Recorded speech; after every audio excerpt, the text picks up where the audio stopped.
Hello guys, welcome back to my channel. In today's video, I'll give you guys a complete guide on advanced passing in FIFA Mobile. So if you guys are new to my channel, don't forget to subscribe, and if you find this video helpful, please leave a like. The first thing you need to do is make sure you have enabled the advanced passing options in the settings menu. It allows you to perform various passes in the game, such as driven ground pass, low driven cross, etc. I'll give you guys a complete guide on how to effectively use these passes and where to use them. The Pass and Go feature is very useful in head-to-head matches. You can use this feature to play quick 1-2 with your teammate. After passing the ball, your player will make a run into open space and you can play a pass back to him. If after passing the ball, your players stand still or do not make runs, you can use this feature to make them run into open spaces. You can use this feature almost anywhere on the pitch. To perform this, all you need to do is swipe down on the pass button. As soon as you do that, your player will start making a run after passing the ball. You can pass it back directly to him or to another player and then pass back to him.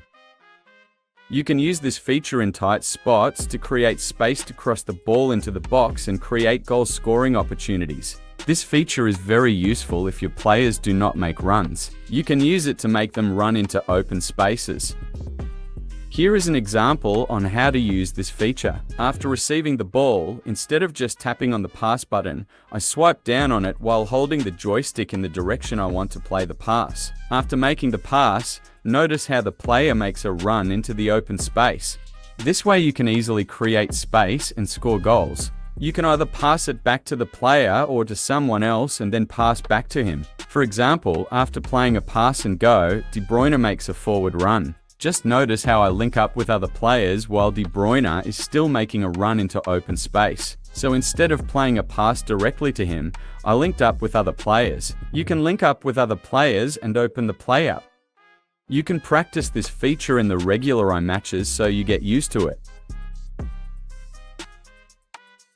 The driven lob pass, or commonly known as the ping pass, is very useful in head-to-head matches. It is quicker than the normal lob pass. You can use driven lob passes to switch flanks, play long diagonal balls and low crosses into the penalty box. You can use this feature to play quick long diagonal balls, to cross inside the box and switch play. For example, I want to play a long diagonal ball towards my winger who seems to be in a lot of space. So to play a lob-driven pass or ping pass, all you need to do is hold down the pass button to generate power, then swipe right on it while holding the joystick in the direction where you want to pass. The amount of power you should apply depends on the distance. If the player is very far, then 80 to 90% power is sufficient. If it is mid-range, then 60 to 70% power is enough. This pass is very quick than the normal lob pass, so it reaches your teammate quicker, so you get some time to control the ball before the defender can reach you. You can switch play very easily using the driven lob pass.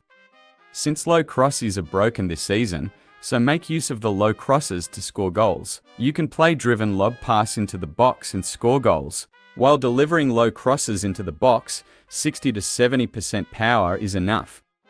So you can use the low driven passes to play low crosses into the box. This feature is very useful for quick distribution of balls to your forwards while counter-attacking. So I'll advise you to practice lob driven passes in regular matches to get better at it.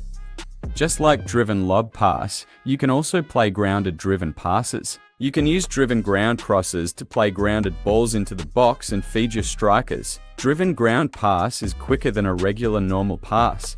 To perform a driven ground pass, all you need to do is hold down the pass button to generate power and then swipe left while holding the joystick in the direction you want to pass.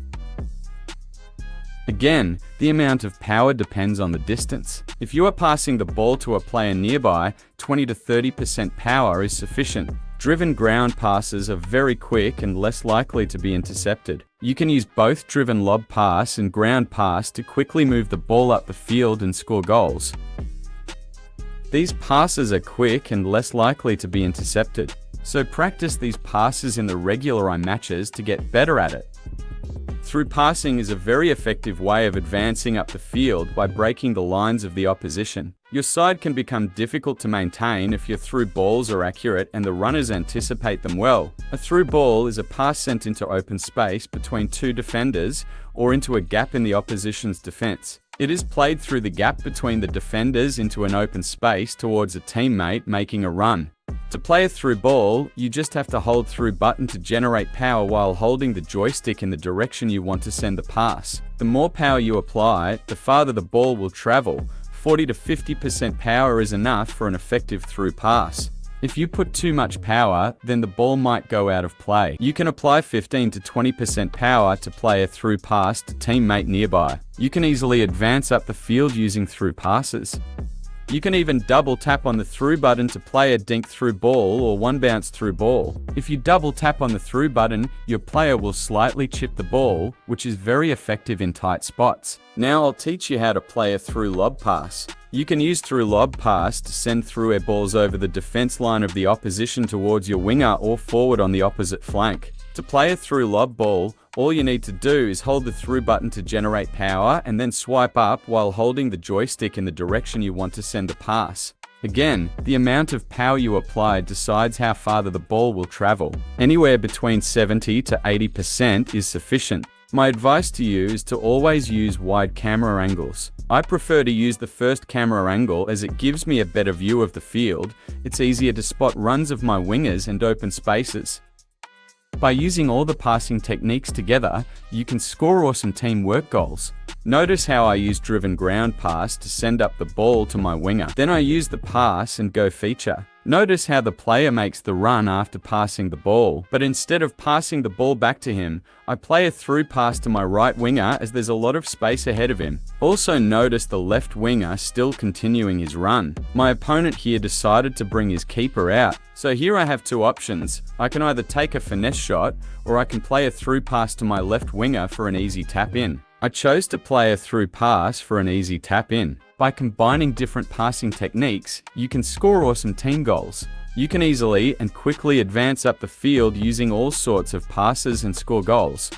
Try these passes in the regular matches to get used to them and get a better idea.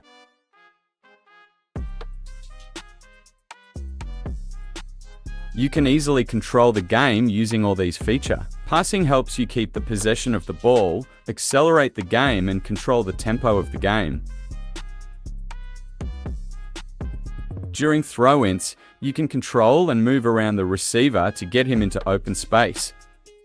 You can do so by tapping on the receiver button. You can select a receiver and then move him around into an open space using the joystick. Once you get him into an open space, you tap on the throw button. The player will automatically throw the ball towards the selected receiver. So go ahead and try all these passing features yourself in the game. You can practice them in regular matches to get a better idea. I hope you enjoyed the video and found it helpful. Don't forget to leave a like and subscribe.